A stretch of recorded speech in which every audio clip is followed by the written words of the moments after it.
ॐ पूर्णमदः पूर्णमिदं पूर्णात् पूर्णमुदच्यते पूर्णस्य पूर्णमादाय पूर्णमेवावशिष्यते। ॐ शान्तिः शान्तिः। ॐ सहना भवतु सहनौ भुनक्तु सह वीर्यं करवावहै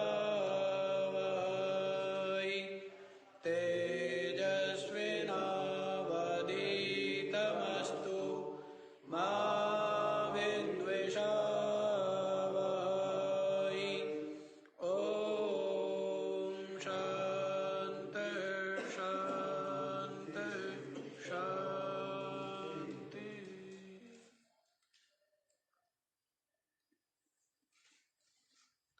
हाँ जी, तो क्या बता रहे हैं? जिस उत्तम वैराग्यवान तीव्र मुमुक्षा संपन्न साधक को गुरुदेव के उपदेश से क्या हो गया है? अपने स्वरूप का बोध हो गया, परमात्मा का पता लग गया। परमात्मा को जिसने अपने हृदय में अपनी आत्म रूप से अनुभव कर लिया है, तो वह गीत गाता है मस्ती में। यूं मानो जन्म जन्मांतरों का बोझ सर से उतर गया हो। पाप पुण्य धर्मा धर्म शुभाशुभ कर्म विविध भ्रम संशय अज्ञान अविद्या मोह जाल जंजाल सबसे क्या हो गया? सारा का सारा बोझा सर से उतर गया है। और क्या हो गया है? सुखी और स्वस्थ हो गया है। क्या हो गया? स्वस्थ हो गया है ना? तो कितने आनंद की बात है। स्वस्थ होना बड़ी बात है ना। सा युक्ता सा सुखी नरा। क्या बोला है कि वह क्या है? योगी है, वही सुखी है और वही स्वस्थ है, अपने आप में विराजमान है। स्वस्थ माने अपने है? जैसे शरीर से स्वस्थ होना, मन से स्वस्थ होना। शरीर से स्वस्थ होने का मतलब क्या है? कि वात पित्त कफ तीनों दोष क्या हो? जब प्रकुपित ना हो, सम अवस्था में रहे, शांत रहे, तो वो क्या हुआ? शरीर स्वस्थ है। वैसे ही मन में चिंता अशांति विकार तृष्णा न हो तो क्या हुआ? ये मानसिक स्वस्थ है कि मन से स्वस्थ है। और जो शरीर से भी स्वस्थ है और मन से भी स्वस्थ है, वो अपनी आत्मा जो कि क्या है? वास्तव में स्व है। अपनी आत्मा ही क्या है? वास्तव में स्व है। तो स्व में स्थित हो जाता है, अर्थात आत्मस्थ कहिए स्वस्थ कहिए, पूर्ण स्वास्थ्य को प्राप्त कर लेता है। तो शरीर से भी स्वस्थ होना आवश्यक और मन से भी स्वस्थ होना आवश्यक है। शरीर स्वस्थ नहीं रहता है, इसीलिए क्या होता है? फिर मन में तृष्णा होती है। क्या होती है? शरीर के रोग होने पर बैठा हुआ व्यक्ति चिंता और इच्छा यही कर सकता है ना, संकल्प विकल्प ही। तो इसलिए शरीर भी स्वस्थ होवे तो तो क्या है, मन का स्वास्थ्य प्राप्त होता है। मन क्या होता है, स्वस्थ होता है, जिसमें विकार नहीं, वासना नहीं, तृष्णा नहीं, लोभ मोह आदि नहीं, चिंता नहीं, राग द्वेष नहीं, ऐसा चित्त स्वस्थ है। स्वस्थ है तो प्रसन्न है ना, स्वस्थ है तो क्या है, प्रसन्न है। यही कहा है ना, प्रसन्न चेतसो यासु बुद्धि पर्यवतिष्ठते प्रसादे सर्व दुखानां हानिरस्योपजायते प्रसन्न चेतसो यासु बुद्धि पर्यवतिष्ठते। उससे पहले क्या बोला है, प्रसादम अधिगच्छति। क्या बोला है? इसे पूर्व वाला श्लोक कहाँ है? कहाँ है? चले गए गीता के पंडित। हाँ क्यों जी? हाँ यहाँ भी रखी है। पर किस अध्याय में है ये भी तो बताना पड़ेगा ना, क्यों जी? आपने पहला दूसरा वाला तो देखिए ऐसे ही है।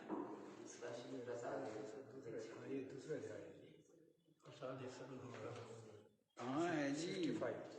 65 हैं? 65 दूसरा अध्याय का 65।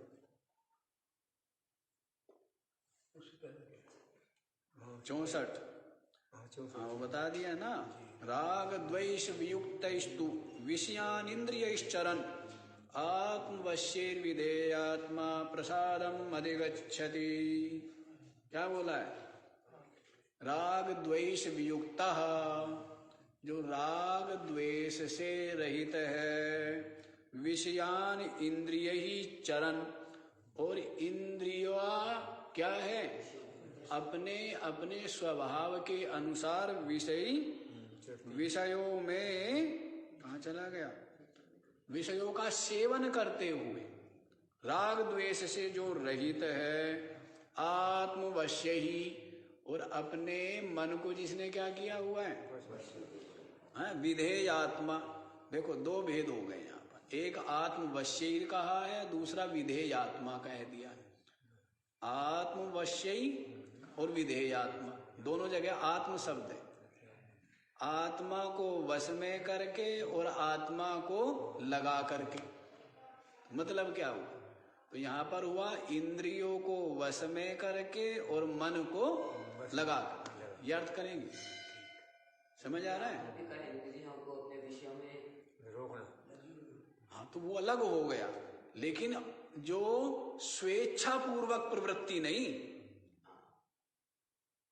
इंद्रियों को विषयों में लगा रहा है, लेकिन स्वच्छंद प्रवृत्ति नहीं है, अधर्म पूर्वक प्रवृत्ति नहीं है। कैसी है? अब गाड़ी है, गाड़ी रुकनी चाहिए, चलनी चाहिए, पर कहाँ चलनी चाहिए? सड़क पर चलनी चाहिए ना, कहाँ चलनी चाहिए? या खड्डों में है? तो वैसे ही है, इंद्रिया स्व विषयों का ग्रहण करें, लेकिन कैसे? जो मर्यादा पूर्वक है। कर्म करना, एक शुभ कर्म करना, एक अशुभ करना है। करना तो करना ही है, लेकिन कर्म का मतलब ये थोड़ा कि अशुभ करो। कर्म करो तो कैसा करो? शुभ कर्म। शुभ कर्म का मतलब क्या है? जिस कर्म क्रिया के द्वारा किसी को क्लेश, वो शुभ कर्म हो गए। किसी को पीड़ा ना होवे, कष्ट ना होवे, किसी के मन में भी किसी प्रकार का क्षोभ विक्षेप ना होवे,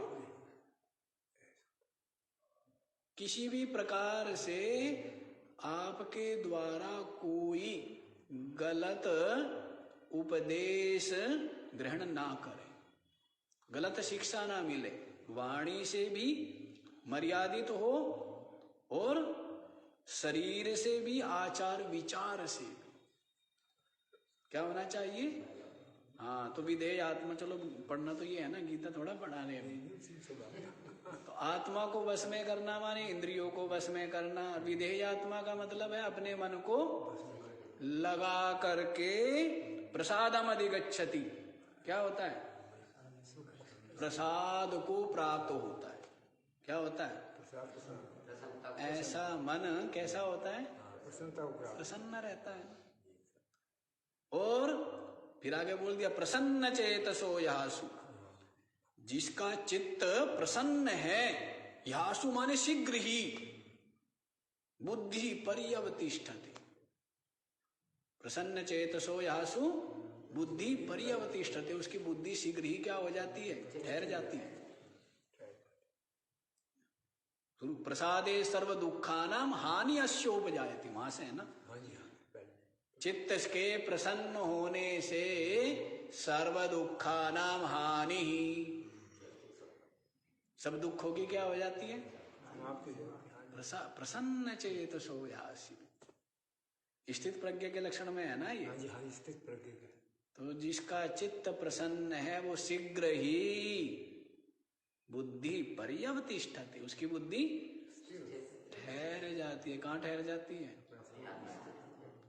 स्वस्थ हो जाती, स्वस्मिन तिष्ठति, अपनी आत्मा में ही ठहर जाती है। तो ठहर गई है, और इसीलिए मस्ती में गा रहा है नारायणो हम नरकांतको हम पुरांतको हम पुरुषो हमीशा अखंड बोधो हम अशेष साक्षी निरीश्वरो हम निरहम च निर्ममः। इस प्रकार से क्या कहता है?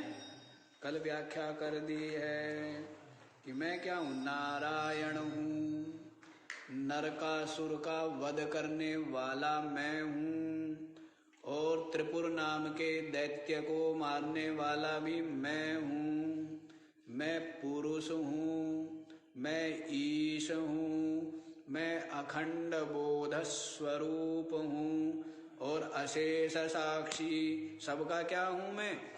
साक्षी हूं। जो कुछ भी मुझसे भिन्न नाम रूपात्मक, जो कुछ भी द्वैत दृश्य प्रपंच है, उस सब का साक्षी हूं। और निरीश्वर हूं। ईश्वर सर पे बैठा रखा था, और वो क्या कर रहा था? निरंतर मुझे भय दे रहा था। सर पे मालिक है, कितना भी दयालु हो तो भी कब रुष्ट हो जाए कोई भरोसा? क्यों जी? कब नाराज हो जाए कोई भरोसा है? और भी नहीं, मान लीजिए नाराज भी नहीं हुआ, दयालु भी है, लेकिन उसके मन में हमारे प्रति हमारा सम्मान कम हो जाए, है? हमारे प्रति कुछ मन में ऐसा भाव आ जाए, हमारे आचार विचारों की प्रमाद के कारण से, भले ही स्वयं का ही प्रमाद है, डरते रहते हैं ना, माता पिता से, गुरु से, अपने बड़ों से। इसका मतलब ये नहीं कि डरना नहीं है, वो डरना ही क्या है? अधर्म से, पाप से, अशुभ से बचना। लेकिन अब जिसने पूर्ण निष्ठा प्राप्त कर ली है, क्या कर ली है? इसने तो ब्रह्म निष्ठा प्राप्त कर ली है ना। तो अब ये देखो, एक समय तक क्या चाहिए? शास्ता चाहिए, और उसके पश्चात शास्ता की आवश्यकता नहीं होती। जैसे शुरू में मास्टर चाहिए, क्या करने के लिए? बिल्कुल बालक को अनुशासित करने के लिए। और जब पूर्ण ज्ञान भी आ जाए और पूरी तरह से अनुशासन भी आ जाए, उसके पश्चात फिर वो स्वयं मास्टर बन जाता है। शिष्य ही क्या बन जाता है? आचार्य बन जाता है। आचार्य का मतलब क्या है? आचार्य का मतलब है जिसने अपने में जो जो शास्त्र है उनको क्या कर लिया है? धारण कर लिया। आचारे स्थाप्यति स्थाप्यष्यति ना स्थापयति ऐसे कर गया था। अपने आचरण में क्या किया है? जिसने उपदेश को स्थापित कर लिया है, धारण कर लिया, उसको क्या कहेंगे? आचार्य कहेंगे। तो ऐसा जो शिष्य है वो भी क्या हो जाता है? आचार्य हो जाता है। पहले आचार्य के द्वारा अनुशासित हुआ, और जब अनुशासन अपने ऊपर अनुशासन आ गया, क्या हुआ? पहले आचार्य के द्वारा, माता पिता के द्वारा क्या होता है? अनुशासित होता है। जब तक मन बुद्धि क्या होती है? कच्ची होती है। और फिर जब अपने ऊपर अनुशासन करना आ जाता है तब वो आचार्य हो जाता है। दूसरों पर अनुशासन करना सहज है, और अपने ऊपर अनुशासन करना कठिन है ना। संसार में सब दूसरों के ऊपर तो करते, अपने ऊपर तो है नहीं ना। छोटी सी बात में क्रोध, छोटी सी बात में बुरा लग जाए, हैं? छोटी सी बात में अधीर हो उठे, तो अपने ऊपर अनुशासन नहीं आया है। तो इस तरह क्या हो गया? पहले तो ऊपर चाहिए, ईश्वर चाहिए। ईश्वर, गुरु, वृद्ध, माता पिता, बड़े अपने होने चाहिए, है ना, जिससे कि हम क्या रहे? अनुशासित, मर्यादित रहते हुए अपने गंतव्य। गाड़ी जब तक उस पर रहेगी, सड़क पर कब तक रहनी चाहिए? जब तक गंतव्य तक नहीं पहुंची है। और गंतव्य पर पहुंचने के पश्चात भी सड़क पर रहती है गाड़ी, या घर पे पार्किंग में रहती है? हैं? फिर पार्किंग में लगा दी जाती है ना। तो वैसे ही है। पहले क्या चलना है? जब तक मंजिल नहीं पाई तब तक अनुशासित, मर्यादित, पूर्ण रूप से रहे, तो आचार्य के उसमें ही संभव है। आचार्य के देख रेख, सानिध्य, उनकी छत्र छाया में ही क्या है? संभव है।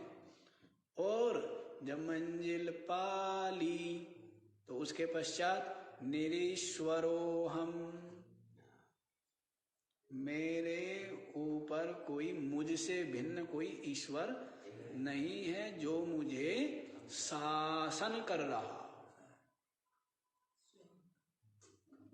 है ना। क्यों? क्योंकि मैं अद्वितीय ब्रह्म हूं, और मुझ अद्वितीय ब्रह्म से भिन्न अन्य की सत्ता रही नहीं है। इसीलिए कह दिया है निरीश्वरो हम, निरहम च निर्मम, और अहंकार रहित और ममता रहित मैं हूं। गीत गा रहा है। अगले वाला गीत सुनिए, 496। सर्वेषु भूतेष्वहमेव संस्थितो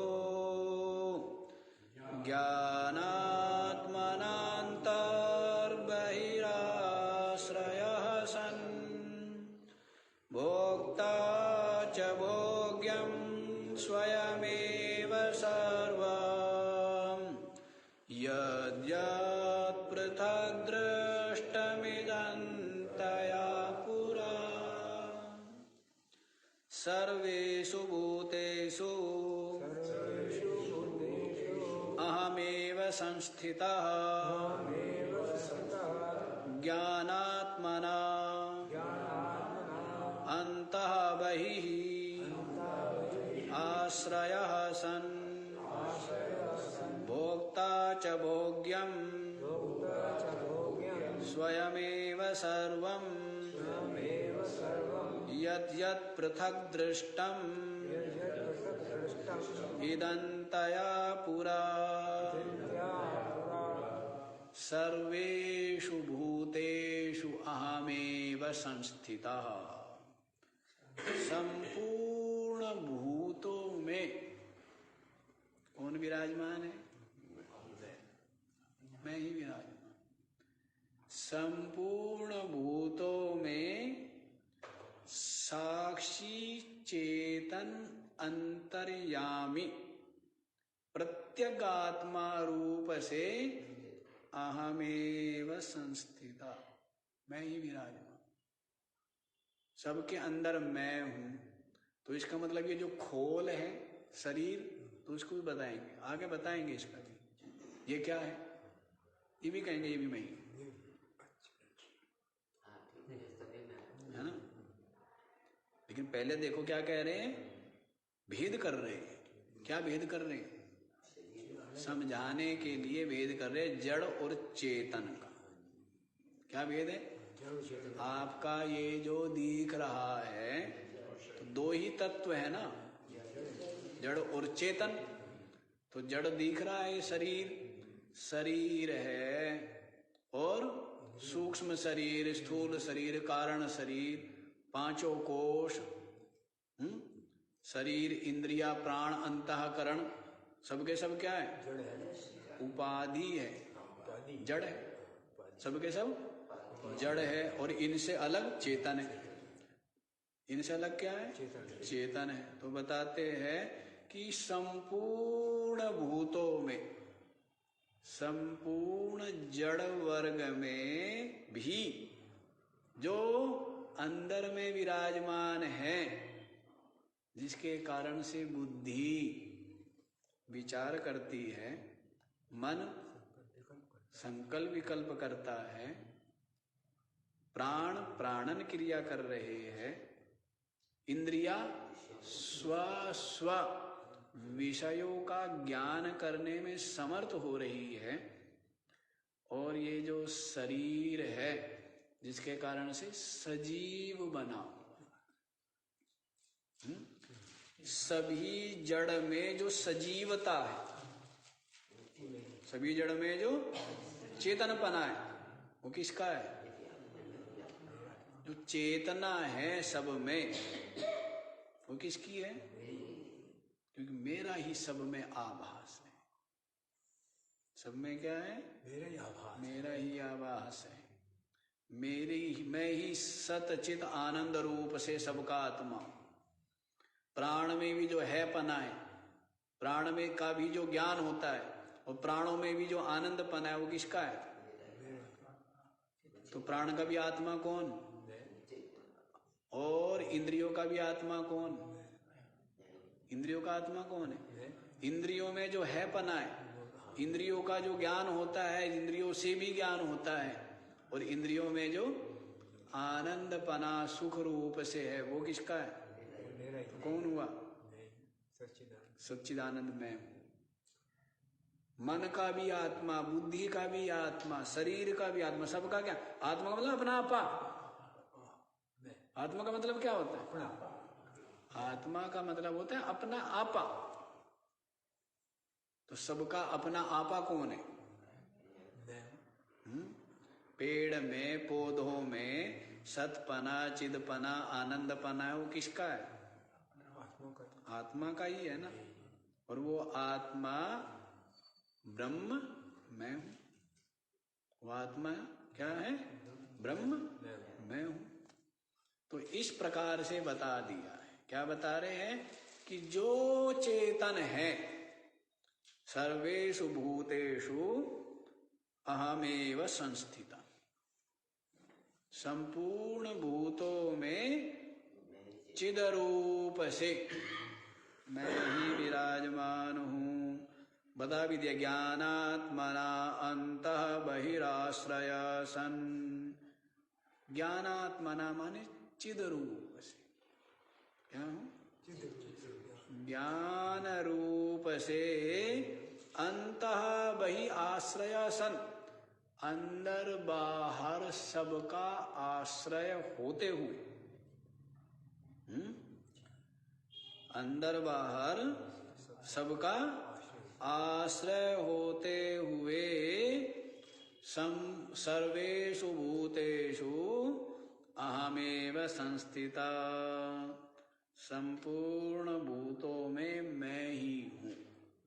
जो कुछ भी बाहर ये शरीर आदि और इस शरीरों में अंदर क्या है, ये इंद्रिया प्राण अंतःकरण आदि, तो उन सब का आश्रय होते हुए ज्ञानात्मना, ज्ञान रूप से अर्थात चिद रूप से अर्थात आत्म रूप से कौन विराजमान है, अहमेव संस्थिता। कौन विराजमान है, मैं ही स्थित हूं। अच्छा जी, आप तो सबके अंदर हो,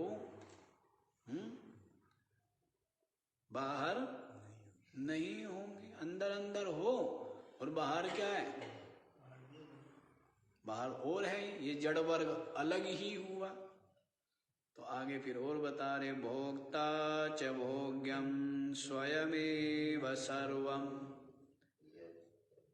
भोक्ता भोग्य है, जो कुछ भी है वो सब का सब क्या है, स्वयमेव मैं ही, क्या है, मैं ही हूं सब कुछ। अब सब कुछ की व्याख्या कर रहे हैं।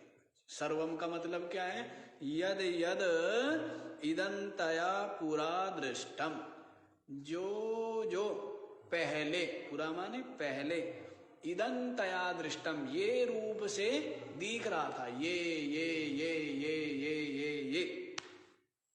सर्वम।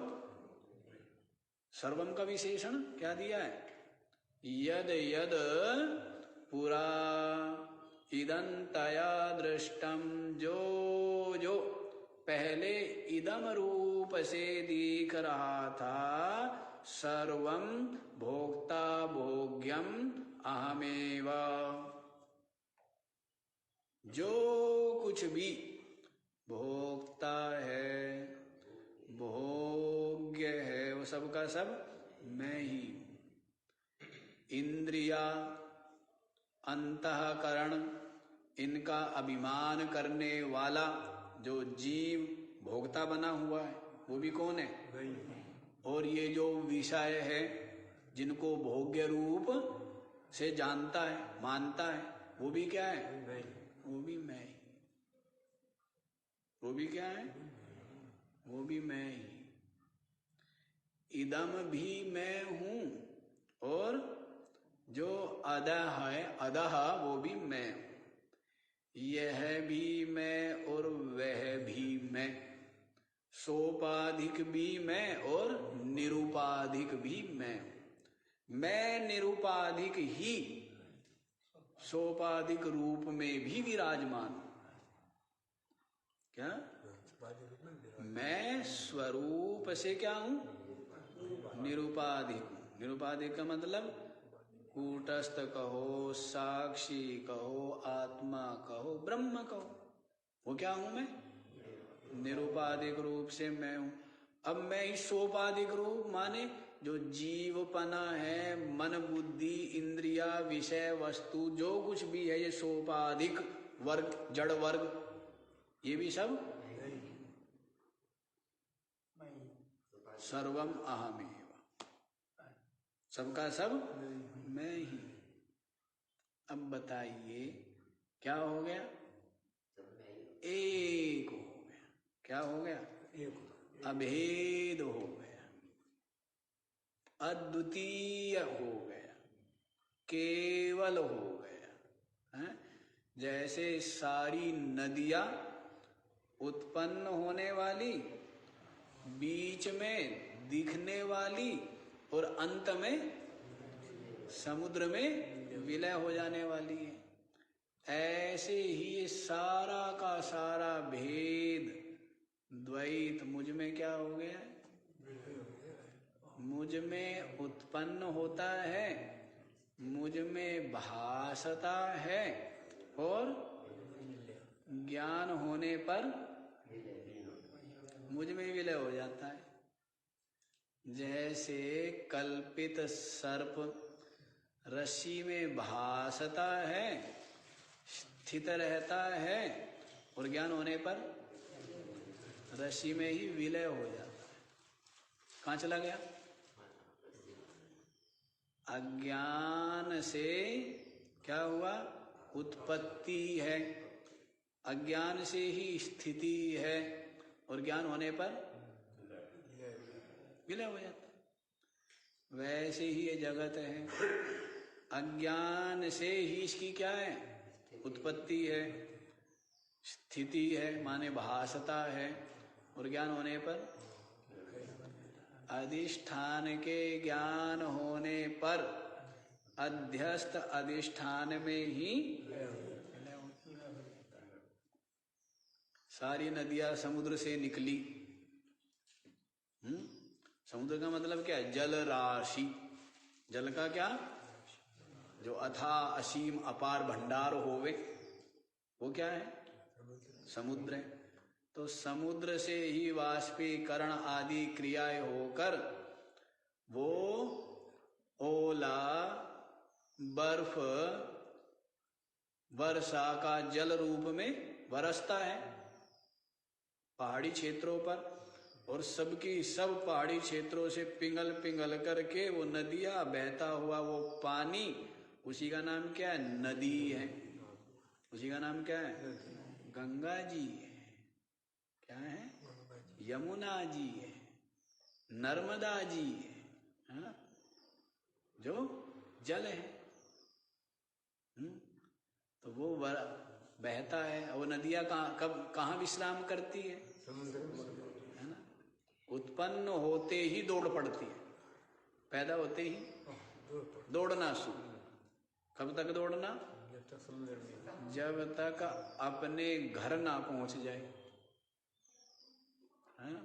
और अपने घर पहुंच करके फिर दौड़ना, फिर क्या हो जाती है? ठहर जाती। तो वैसे ही है ये सब का सब किससे उत्पन्न हुआ है? मुझ आत्मा से ही उत्पन्न होता है। और इसलिए मन जो है निरंतर मुझे ही खोजता रहता है। खोज किसको रहा है? ये जो मन है ना, किसको खोज रहा है? परमात्मा को तो खोज रहा है। किसको खोज रहा है मन? टेढ़े मेढ़े रास्ते। अब नदी है, सीधा समुद्र की ओर ही नहीं दौड़ रही है, कभी समुद्र से विपरीत दिशा में भी चलती है, लेकिन घूम घाम के, है ना? तो वैसे ये मन भी है, कभी धन में जाता है, कभी पद में जाता है, कभी वस्तु में जाता है, कभी प्राणी में जाता है। खोज किसको रहा है? किसको खोज रहा है? परमात्मा को खोज रहा है। अपनी आत्मा को खोज रहा है ना? नहीं? हाँ, लेकिन कहाँ खोज रहा है? रेत में खोज रहा है। जैसे मरुस्थल में पानी को खोज रहा है? रेगिस्तान में मिलेगा? मिलना नहीं मिलेगा। तो वैसे ही ये बाहर खोजता है, आत्मा को ही खोज रहा है। और ये बहुत अच्छा है, चैन से नहीं बैठता है। कब तक नहीं बैठेगा? और जब पा लेता है तब, कि जब सब हो गया, शांत हो जाता है। जब कुछ भी थोड़ा बहुत बाहर भी पा लेता है ना, तो संतोष आ जाता है। संतोष आ गया तो समझो कुछ ना कुछ वो परमात्मा के नजदीक आ गया है। जिसको थोड़ा बहुत संतोष है ना, थोड़ा सा ठहराव है ना, तो समझो कहीं ना कहीं वो क्या है? परमात्मा के थोड़ा सा। जैसे सुषुप्ति में आप परमात्मा के क्या होते हो? बहुत समीप होते, बहुत नजदीक होते हो। इतने नजदीक होते हो कि वहां पर आपका ये द्वैत दृश्य प्रपंच शरीर आदि बहुत नजदीक होते हो, लेकिन बस पर्दा रहता है। क्या पड़ा हुआ है? गए थे भगवान के दर्शन करने मंदिर में, हैं? धक्का मुक्की खा खा के वृंदावन की कुंज गलिन में, हैं? कैसी गलियां है? तो बोलते हैं ना, काशी जी के लिए बोलते हैं, क्या बोलते हैं? सांड रांड साधु सीढ़ी, हैं? इनसे बचे सो सेवे काशी, ऐसे करके है ना? कैसे साधु कैसे है? इनसे बचे सो सेवे काशी, ऐसे करके आता है। 4 चीजें है ना? सांड है, वो सांड है, मार गलिया मार डाले। रांड विधवाएं, सबका होता है ना कि विधवा जो भी है वो क्या करे, काशी में जा करके क्या करती थी बेचारी पूर्व जमाने में, वहीं पर निवास तपस्या पूर्वक जीवन जीना, वैधव्य जीवन जो भी अपना जीवन है वो काटना। तो सांड रांड और सीढ़ी सन्यासी, अब आया ठीक, सांड रांड सीढ़ी सन्यासी, इनसे बचे सो सेवे काशी। सीढ़ी ऐसी खतरनाक है, आदमी ऊपर हो जाए ना एक बार, फिर नीचे ही दी चला जाए, बिल्कुल खड़ी सीढ़ी। अब तो ठीक कर दी है, अब तो अलग वो हो रहा है ना आपका, कर दी, सब ठीक कर दी, सब छूट, अब तो काशी चमक रहा है, नहीं तो पहले सीढ़ी यो। हमें तो यहाँ ऋषिकेश में सीढ़ियों में बड़ा डर लगता था, कहीं सीढ़ियाँ बड़ी खड़ी थी, वो 72 सीढ़ी अभी भी है, पहले तो और भी ज्यादा थी ना शायद वो, क्योंकि थी सीधी की सीधी 72, अब तो 2-3 मोड़ है उसमें, तो आदमी ऊपर खड़ा हो जाए तो क्या है नीचे, हाँ, और 72 सीढ़ी चढ़ लेवे तो हाँ जवान है, अभी जवानी है, क्यों सेठ जी, और 72 सीढ़ी बूढ़े तो क्या कह देते न कि हमारे बस की नहीं है। तो सीढ़ी और सन्यासी वो भरे क्या पड़े वहां, चेला बनाने को सदा तैयार है। क्या थे, कोई चला गया दर्शनों के लिए तो उसको सन्यासी पकड़ के मूंड मुंडा करके चल बेटा चेला, तो इन 4 से बचना होता था। हाँ अच्छा चलो, वो तो गली मतलब भगवान के दर्शन को पहुंच गया और वहां क्या लगा दिया पर्दा, कहाँ पहुंच गया, पर्दा लग गया, दर्शन होते हैं क्या। तो वैसी सुसुप्ति में प्रजा जाती है कहाँ, भगवान के बिल्कुल समीप, बस दर्शन होने ही वाले होते हैं। तो लेकिन क्या है, अविद्या का, और वो अविद्या का पर्दा तो सत्संग में और इस ज्ञान के द्वारा, सदगुरु के द्वारा ही हटता है, नहीं इसका पर्दा नहीं हटता। और पर्दा जिसका हट गया वो क्या कहता है, वो यही कहता है सर्वम अहमेवा, सब कुछ मैं, सब कुछ मैं ही हूँ, भोक्ता च भोग्यम स्वयमेव सर्वम, यद्यत् पृथक् दृष्टमिदन्तया पुरा। पहले जो इदम रूप से दिख रहा था,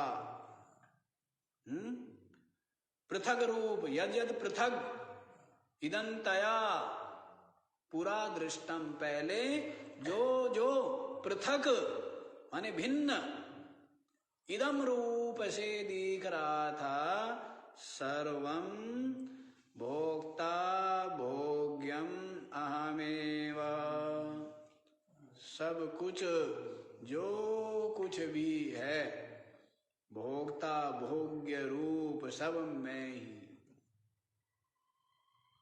दो ही है ना, क्या है, भोक्ता है और भोग्य है, दृश्य है और दृष्टा है, ध्येय है और ध्याता है, सबका सब क्या है, उपासक है और उपास्य है, भक्त है और भगवान है, स्वामी है और सेवक है, गुरु है और शिष्य है, सबका सब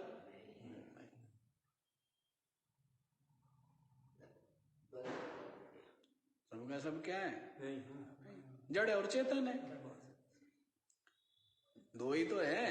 अब ये सब दो को कितना ही कर लो, जड़ चेतन को आत्मा अनात्मा कहो, गुरु शिष्य कहो, हैं, स्वामी सेवक कहो, एक ही तो बात है, दो ही तो है ना। आप स्वामी हैं और आप ही सेवक है, आप दृष्टा है और आप ही, देखो आप है और एक अन्य है ना, तो आप क्या है, आप ही स्वामी है, दूसरा जो सेवक दिख रहा है वो आपको अलग लगता है अज्ञान में, लेकिन वो भी क्या है? जैसे वास्तव में देखा जाए तो भगवान तो आप है, और जिसको आप भगवान मानते हो वो भक्त हैं। जब चाहते हो जब दरवाजा खोल देते हो, जब चाहते हो जब बंद कर देते हो। वो भगवान जो है वो तो कुछ नहीं करता ना। उस भगवान को मानना, माथा टेकना, आशीर्वाद भी मांग लिया और आशीर्वाद दे भी लिया। खुद ही आशीर्वाद मांगा और खुद ही आशीर्वाद दे दिया। अब आप एक चीज देखो, आकर के जैसे प्रणाम करते हो, आशीर्वाद मांगते भी खुद हो और मुझे मिल गया, वो भी अपना मेरे को कुछ नहीं पता, हमें कुछ नहीं पता है, भगवान को कुछ नहीं पता है क्या हो रहा है। ये भगवान को पता है क्या? वो तो वही जाने, जो कर रहा है ना वही जाने कि क्या कर रहा है, गाली दे रहा है या स्तुति कर रहा है। अब कोई आदमी आंखें बंद करके बुदबुदा रहा है, वो तो वही जानता है ना कि गाली दे रहा है या स्तुति कर रहा है, कौन जानता है? अब भगवान को तो न तो ये पता कि ये गाली दे रहा है, न भगवान को ये पता कि ये स्तुति कर रहा है। किसको पता है? अंदर बैठा जो भगवान है उसे सारा पता है। अंदर बैठा भगवान ही क्या कर रहा है? भक्त बन करके स्तुति कर रहा है, और अंदर वाला ही ये मान रहा है कि मुझे ये सारा जो करने धरने वाला है ना वो कौन है? अंदर बैठा है, पता नहीं क्या क्या मानता है। जब तक विचार मिलते हैं तब तक ये सोचता है कि जो कुछ भी मेरे विषय में ये कह रहा है मेरे लिए सब बढ़िया ही बढ़िया कह रहा है, बड़ा ही कर रहा है। थोड़े से विचार विपरीत हो गए, वो फिर भी बढ़िया ही कह रहा है शायद, लेकिन अब क्या लगता है कि वो तेरी निंदा कर रहा है। क्या कर रहा है? वो निंदा नहीं कर रहा है, लेकिन आपको निंदा का असर हो, आपको लग रहा है ना कि निंदा हो रही है, तो निंदा के कारण से आपको क्या हो रहा है? उदास भी हो रहे हैं, क्रोध भी आ रहा है, खून भी जल रहा है। अब वो बताओ वो क्या कर रहा है? वो कुछ नहीं कर रहा है। यदि गाली दूसरा कहे कि वो आपकी बड़ाई कर रहा था, भले वो गाली दे रहा था, तो आपको क्या हो जाएगा तुरंत? खुशी। तो पता किसको होना चाहिए? अंदर वाले भगवान को पता होना चाहिए। सब कुछ कहां से चल रहा है? अंदर से। सब कुछ यहीं से चल रहा है। अंदर वाला भगवान बैठा ना, अंदर वाला भगवान ही क्या है? भक्त भी बना हुआ है, भक्ति भी कर रहा है, और भगवान भी वही है। सारे भगवान किसने माने हैं? हनुमान जी है मेरे भगवान, विष्णु जी है मेरे भगवान। अब न तो हनुमान को पता कि तेरा चेला है भी या नहीं, न विष्णु को पता है। किसको पता है? भाई खुद को पता होना चाहिए ना, उनको पता हो ना पता हो, पता किसको होना चाहिए? पता तभी मानते हैं। कहे गुरु जी आप हमें भूल मत जाना। अरे गुरु जी भूल जाए 1000 बार, तू मत भूल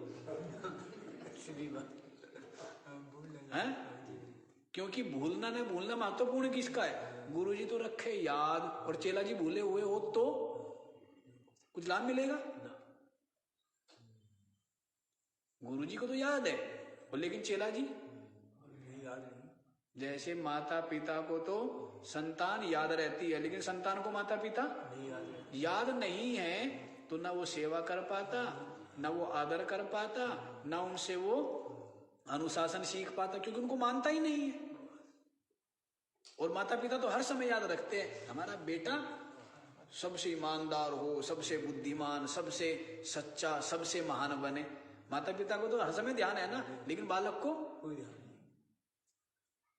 याद किसके रहने चाहिए? माता पिता के याद ना रहे, लेकिन बालक को याद रहे कि नहीं मेरे माता पिता के संस्कार, उनकी परवरिश है ना, उनकी भावना, उनका किसी प्रकार से अनादर ना हो। किसको याद रहना चाहिए? बच्चे को संतान को याद रहना चाहिए ना। हाँ, तो भगवान को याद रहे ना रहे कोई बात नहीं, किसको याद रहना चाहिए? भगवान को तो सब याद है, क्योंकि भगवान सबका आत्मा है, भगवान से कुछ छिपा नहीं है। भगवान आपके समस्त कर्म, क्रिया, व्यवहार, आचार, विचार, मन में चलने वाले जो भाव, सबको जानता है। नहीं जानता है? कौन जानता है? भगवान जानता है, क्योंकि भगवान आपसे दूर है ही नहीं, क्योंकि भगवान आपके घट में है, क्योंकि भगवान आपकी आत्मा है।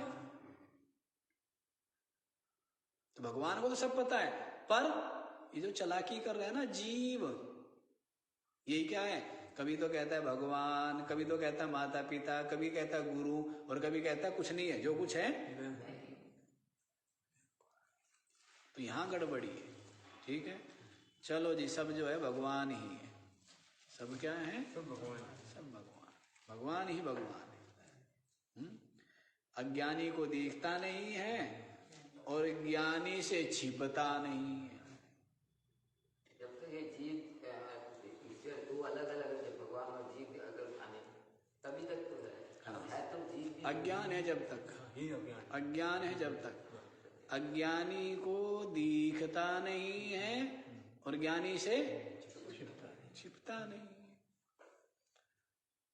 अज्ञानी आंख पाड़ पाड़ के देखना चाहता है तो भी दिखता नहीं है, और ज्ञानी आंख बंद किए रहता है, कभी आंख खोलता नहीं है, लेकिन हर समय देखता है, हर समय दिखता है, छिपता नहीं है। छिपता है? कभी नहीं छिपता। ज्ञानी से कभी छिपता नहीं है। ज्ञानी जानता है कि जो चिद रूप से, जो साक्षी रूप से, जो सच्चिदानंद रूप से विराजमान, वो मैं आत्मा हूं, मैं ही तो हूं। बाकी सब तो कभी होता है और कभी नहीं होता है। बाकी सब का सब क्या है? भाव अभाव रूप है। जागृत स्वप्न में भाव है, सुसुप्ति में सारे दृश्य का भी, शरीर का भी, प्राण, इंद्रिया, अंतःकरण का भी, सबका क्या है? भाव है। लेकिन फिर भी भाव किसका है? फिर भी मैं ही। ये अरोड़ा जी कहते हैं, जिनसे सत्संग सुनते हैं, समझ में भी आता है नहीं आता है? समझ में तो आता है, टिक जाए और कुछ नहीं। टिकता नहीं है? नहीं टिकता है, क्यों नहीं? और क्या टिका रखा है? यही कुछ न कुछ तो भरा होगा। नहीं, वो निकल रहे हैं सरसों से निकल। भाई जैसे बर्तन में है, हम तो डाल रहे कि ना दूध, कह जी नहीं डल पा रहा है, तो इसका मतलब कुछ और भरा हुआ है ना? क्या भर लिया? अब तक भर के, अब तक बाहर निकाला भी नहीं, फेंका भी नहीं अब तक। इतने दिन हो गए सत्संग सुनते हुए हैं। तो ये निश्चय करो, कहने का मतलब क्या है? अब ये समझ लो, इससे ज्यादा और स्पष्ट क्या हो? इससे ज्यादा स्पष्ट कुछ नहीं है कि बस ये दृश्य है, मैं साक्षी हूं, सब जड़ है, मैं चेतन हूं, सब नाशवान है, मैं अविनाशी हूं, सब मिथ्या है शरीर सहित, और मैं केवल सत्य नित्य हूं। साधारण सा है, साधारण सी बात रह गई ना है? पर क्या महाराज, ये जो राग है ना, राग है, जैसे तेल के क्या बोलते हैं जी, तेल लगा लिया जाए तो फिसलता रहता है ना, चिपकता नहीं है। वो चिकना घड़ा, क्या बोलते हो? चिकने घड़े के ऊपर बड़ी गड़बड़ है ना। पहले घड़ा चिकना और उसके ऊपर उल्टा, पहले क्या है? उल्टा, और ऊपर से चिकना और कर दिया, तो जल ठहरेगा क्या? हाँ, चिकना ना होता तो एक आध बूंद, उल्टा तो है ही पहले ही आपका। संसारियों घड़ा क्या है? पहले उल्टा है।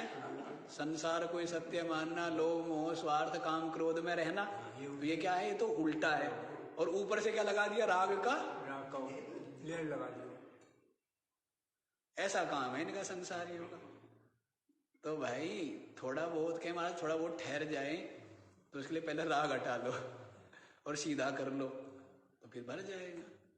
तो चिकने घड़े पे जैसे नहीं ठहरता ना, तो वैसे क्यों नहीं ठहर रहा है? ठहरा लो। दो ही बात है तो ठहरानी है, ज्यादा क्या ठहराना है? सब दृश्य और सब दृश्य का, मैं जैसे आंखों से देख रहा हूं, जैसे आंखों के द्वारा क्या दिख रहा है? समस्त दृश्य दिख रहा है। आंखों को भी मैं मन देख रहा है। आंखों को भी कौन देख रहा है? मन देख रहा है। उस मन को भी अंदर से बैठा हुआ ऐसे होता है ना, जैसे द्वार पर होता है, वो क्या है? सबको देख रहा होता है, कौन आ रहा है जा रहा है, हलचल देख रहा है। और द्वार पर द्वार वाला ठीक से काम कर रहा है, वो वहां मैनेजर बैठा हुआ देख रहा है। मैनेजर क्या कर रहा है? वो देख रहा है, वहां कैमरे में देख रहा है। मैनेजर ठीक से काम कर रहा है, इस बात को मालिक, हाँ, तो वैसे देख, वो कर रखे ना हमने, फिट किया हुआ है। तो क्या कर रहे हैं? सारे दृश्य को किससे देखते हैं? इंद्रियों से देख रहे, मतलब आंख से। अभी दृश्य को आंख से ले लो, अभी आंख से देख रहे, आंख को मन देख रहा है, उस मन को मैं देख रहा हूं। हाँ, तो कौन देख रहा है? मैं देख रहा हूँ। मैं ही देखने वाला हूं। मन में जो भी शांत अशांत, प्रसन्नता खिन्नता, सुख दुख, जो कुछ भी है, कौन जान रहा है? मैं जान रहा हूँ, मैं देखने वाला। ये सबका प्रकाशक साक्षी मैं हूं, देखने वाला मैं हूं। सबका क्या हूं? देखने वाला हूं। और सब दृश्य हो गया ना। हाँ जी, सब दृश्य हो, जैसे विषय दृश्य चक्षु के दृश्य है, चक्षु मन का दृश्य है, और मन मेरा दृश्य है। तो सब कुछ दृश्य ही हुआ, मैं दृष्टा हुआ। इतनी सी तो बात है। पर कहाँ चिपके रहते हो? संसार से, शरीर से, मन इंद्रिया, इनसे, अनात्मा से ही चिपके रहते हैं। इनमें ही मैं मेरापन किया हुआ है। कुछ नहीं है, ये कुछ ऐसा नहीं है कि बूढ़े हो गए जी हम, पहले इस शरीर को घी दूध पिला करके, च्यवनप्राश आदि खा करके पहले से जवान करेंगे, तब हम ब्रह्म हो जाएंगे। ऐसा शरीर को रहने दो। शरीर को जैसा चल रहा है वैसे ही चलेगा, नहीं चलेगा, वैसे ही चलता रहेगा प्रारब्ध के अनुसार। इंद्रिया, शरीर है, ये सब जड़ वर्ग, सबका सब चलता रहेगा। और मैं तो इनका साक्षी, इनसे अलग हूं, सबका प्रकाशक हूं, सच्चिदानंद हूं, नित्य मुक्त अविनाशी ब्रह्म हूं। ऐसा बोध और ऐसी अनुभूति क्या है? जब सब हटा दिया जाता है ना, काई क्या मिल जाता है? चंदन के ऊपर से सारा कीचड़, सारा मैल हटा देने पर क्या रहती है? सुगंध प्रकट हो जाती है। मणि के ऊपर जो धूल मिट्टी लगा हुआ है, उसको हटा देने पर क्या होता है? स्वयं प्रकाश। दीपक के ऊपर जो रखा हुआ है, कढ़ाई आदि कुंडा उल्टा किया हुआ है, उसको हटा देने पर दीपक, बादल के हट जाने पर वैसी। तो इस बात को समझ लीजिए ठीक ठीक और निश्चय कर लीजिए। और जब सब हट जाता है तो यही अनुभव है। यही क्या है? जैसे समस्त शरीर दृश्य है मेरे लिए, वैसे ये शरीर भी दृश्य है, वैसे ये इंद्रिया भी दृश्य है। जैसे ये दृश्य है वैसे इंद्रिया भी क्या है? ये प्राण भी दृश्य है। ये अंतःकरण जो मन बुद्धि है वो भी दृश्य है। और मैं चेतन सर्व साक्षी क्या हूं? सर्व अधिष्ठान। तो देखो कितना सुंदर गीत गा दिया। संपूर्ण भूतों में मैं ही विराजमान हूं, अंदर बाहर का आश्रय होते हुए ज्ञान रूप से, चेतन रूप से। तो चेतन बता दिया। तो कहने लगे जी जड़ जो है ये, अरे कहने लगे ये भी मैं ही हूं, चेतन मैं हूं और ये जड़ भी मैं ही हूं, क्योंकि जड़ में सत चिद आनंद रूप से व्यापक क्या हूं, समाया हुआ हूं। तो भोक्ता च भोग्यम स्वयमेव सर्वम, जो कुछ भी भोक्ता भोग्य है वो सबका सब मैं ही। क्या है, अलग रहता है, अलग रहता है ना। जैसे मास्टर जी क्या करता है, सबको स्नान कराता है और स्वयं डंडा लेकर के सबको क्या कर रहा है, गंगा जी लेके आया ना, स्नान करो, हैं, सबके पाप दूर हो जाएंगे, और स्वयं धूप बैठा हुआ धूप सेकता रहता है डंडा लेकर के। तो वैसे ही क्या है, मैं तो असंग हूं ना, और ये मन बुद्धि इंद्रिया प्राण शरीर और बाकी जो जड़ वर्ग में जो कुछ भी हलचल है उन सबको, सबकी उत्पत्ति, सबके स्थिति, बढ़ने घटने और नाश सबको जान रहा हूं, सबको जान रहा हूं ना। तो बताइए ऐसी स्थिति क्या है, सब कुछ मैं ही हूं। जो भी यद यद पृथक दृष्टम इदंतया पुरा, जो जो पृथक भिन्न रूप से पहले दृष्टम दिख रहा था, सर्वम स्वयमेव, सबका सब मैं स्वयं ही। तो ज्ञानी क्या है, वो देखता है, ये विषय है, ये इंद्रिया है, ये अंतःकरण है, और इनसे अलग वो देख रहा है, वो जान रहा है। क्या होता है, जैसे अज्ञानी होते वो बिना जाने सब कुछ करते, वो क्या है, वो जान रहा है। वो क्या है, बिल्कुल स्पष्ट जान रहा है। एक तो ऐसा है कि जैसे कोई आंख बंद करके दौड़ रहा हो या अंधेरे में दौड़ रहा हो, और एक क्या है, देख करके सब दिख रहा है, और जो मस्ती से वो ज्ञानी है। ज्ञानी ही जानता है सब दृश्य है, और मैं दृष्टा साक्षी। कहीं ठोकर खाने की, गड्ढे में गिरने की, टकराने की, नाली में पड़ने की कोई संभावना नहीं है क्या? एक आंख बंद करके, अज्ञानी सब आंख बंद करके दौड़ रहे हैं, अज्ञानी क्या कर रहे हैं, और ज्ञानी क्या है, दिख रहा है, सब दिख रहा है, इंद्रिया भी दिख रही है, मन बुद्धि भी दिख रहा है। मन बुद्धि में जो हो रहा है ना, जो लोभ आ रहा है, जो मोह आ रहा है, उसको भी अज्ञानी को कुछ नहीं पता। मैं लोभी हूं, मैं मोही हूं, मैं क्रोधी हूं, मैं कामी हूं, क्या मानता है अज्ञानी। और ज्ञानी क्या है, देखता है। किसको देख रहा है, मन को देख रहा है। मन में लोभ का अंकुर फूट रहा है। क्यों फूट रहा है भाई, क्यों फूट रहा है? हाँ, ऐसा नहीं कि फूटेगा, ऐसा नहीं है, लेकिन यदि प्रबल कोई प्रारब्ध भी होवे और उसका कोई झोंका भी आवे, झोंका, झोंका जानते हो ना, हवा का झोंका आ गया, तो भी वो जानता है। क्या है, वो जान रहा है कि मन में लोभ का अंकुर हुआ। अब उसका मान लीजिए लोभ भी है, लोभ करना चाहिए नहीं करना चाहिए, करना चाहिए। कहते अति लोभो न कर्तव्य, लोभम नहीं परित्यजे, अति लोभाविभूतस्य चक्रम भ्रमति मस्तके। कहते हैं अति लोभो न कर्तव्य, अत्यधिक लोभ, और लोभ छोड़ना भी नहीं चाहिए, समझे?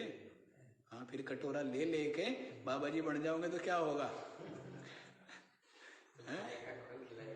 अति लोभ हो न करता, अत्यधिक लोभ नहीं करना चाहिए, लेकिन इनकी सच्चिदानंद जी की तरह होना चाहिए। लोभम नहीं परित्यजेत, लोभ छोड़ना भी, ये लोभी भी है,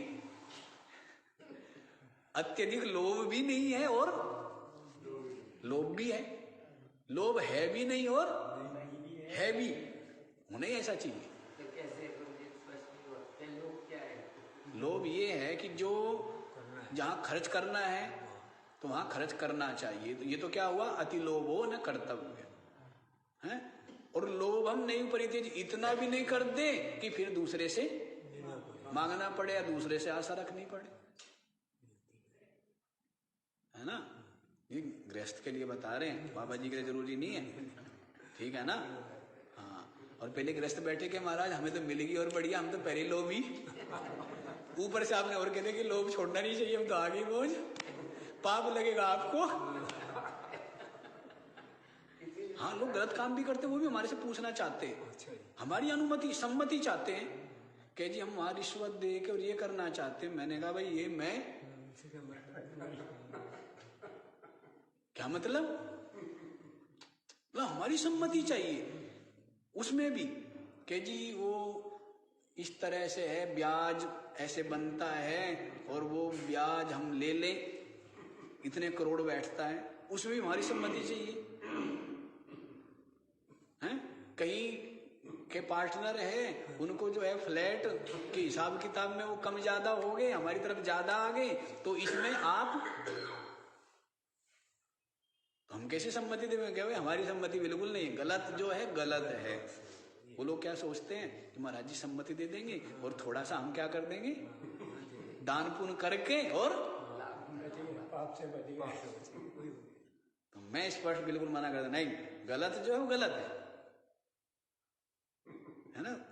दूसरे को धोखा देना, उसका दिल दुखाना, चोरी करना, ये क्या है, गलत तो गलत ही है, वो किसी तरह ठीक नहीं हो सकता है, उस तरफ कदम नहीं बढ़ाना चाहिए। तो लोग बड़ी चालाकी करते, हर जगह सम्मति हमारी चाहते हैं, बिल्कुल सम्मति देते नहीं, तो फिर वो सोचते कि महात्मा ठीक नहीं है। ये बात है, मतलब गलत काम, शराब बेचने से मना कर रहे हमें, हम खुद तो नहीं पी रहे ना, पर बेचने से मना कर रहे, इतना प्रॉफिट है इसमें, लेकिन धन जो खाएगा, तो महात्मा महाराज जी के पास जाना बंद।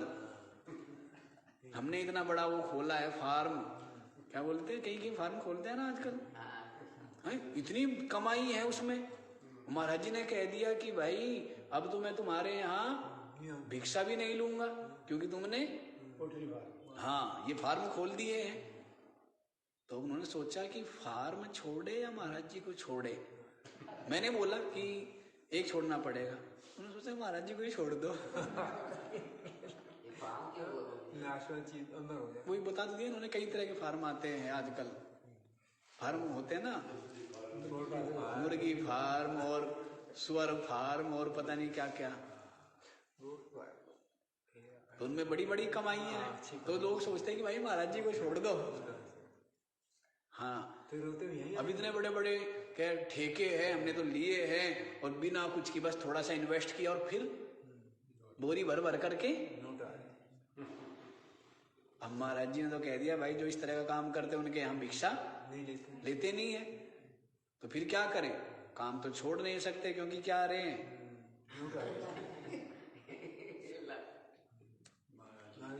हाँ, वैसा है। हाँ, तो गलत, अब साधु जो है वो गलत को गलत ना कहे और उसके लिए थोड़ा सा अनुशासन, थोड़ा कठोर ना होवे, तो कहीं ना कहीं अब एक व्यक्ति उस काम को कर रहा है, फिर और 10 करने लगेंगे, और जो काम हो रहा है उस काम से समाज में तो नशा ही फैल रहा है ना। कितने परिवार उजड़ते हैं, कितनी माताएं बहनें, उनके घर नष्ट होते हैं, तो उन सबका दोष किसको लगेगा, बाबा जी को नहीं लगेगा कि बाबा जी क्या कर रहे हैं, वो तो है अनुमति देने वाला। तो कौन हुआ, सरकार से अनुमति तो मिल चुकी थी, अब अनुमति किसकी चाहिए थी, गुरु जी की ओर मिल जाए, तो फिर यहां भी नुकसान नहीं, और क्योंकि गुरु जी खड़ा कर देंगे कि देखो महाराज इन्होंने कहा था हमें, तो चित्रगुप्त के दरबार में ऐसा है। हाँ, विचित्र काम करते हैं संसारी। चलो, माया समझ आ गया? ये समय भाग जाता है ऐसे ही। अब गा भी तो गीत रहे हैं ना, तो गीत गाने में तो समय पता लगता है क्या? तो मस्ती में गीत गा रहा है कि चेतन सब भूतों में जो है वो मैं हूं, और जो कुछ बच गया, क्या बच गया? जड़ बच गया, दृश्य बच गया, वो भी मैं ही, क्योंकि सब में सच्चिदानंद रूप से समाया हूं, सब मेरी ही कल्पना है, सब मुझ में ही अध्यस्त है, मुझ में ही, मुझको ही प्रतीत हो रहा है। बस मैं ही, मैं अद्वितीय, अविनाशी, नित्य मुक्त, निष्पाप, सच्चिदानंद ब्रह्म। अब क्या करो? कहना अब क्या है? अब तो वही है, मस्ती में मस्त रहे। क्या रहे? मस्ती में मस्त है, मुक्त है ना। दूध पिए चाहे मलाई खाए, दही पिए चाहे घी पिए, वही कहते ना घी। हाँ, वो घी पीता है अज्ञानी, तो क्या पीता है? अपने आप को शरीर मान करके क्या करता है? शरीर मान के, भोगता मान के, उसका राग करके, उसमें सुख चाह के क्या करता है? घी पीता है। अब ज्ञानी भी घी पीता है कि प्रारब्ध से जो आ रहा है, और वो जान रहा है पीने वाला कौन, पिया जाने वाला कौन है, और पी के होने वाला क्या, इन सबको जानता है। तो ज्यादा त्याग नहीं और राग नहीं, त्याग भी नहीं और राग भी नहीं। क्या है फिर? बस कहते बस मैं ही। क्या है? तो समय ज्यादा हो गया, बाकी का विचार कर लो। सोचते कि 2-3 होने चाहिए, पर एक पे ही रह जाती है बात। चलो, कल कर देंगे कसर पूरी। ओ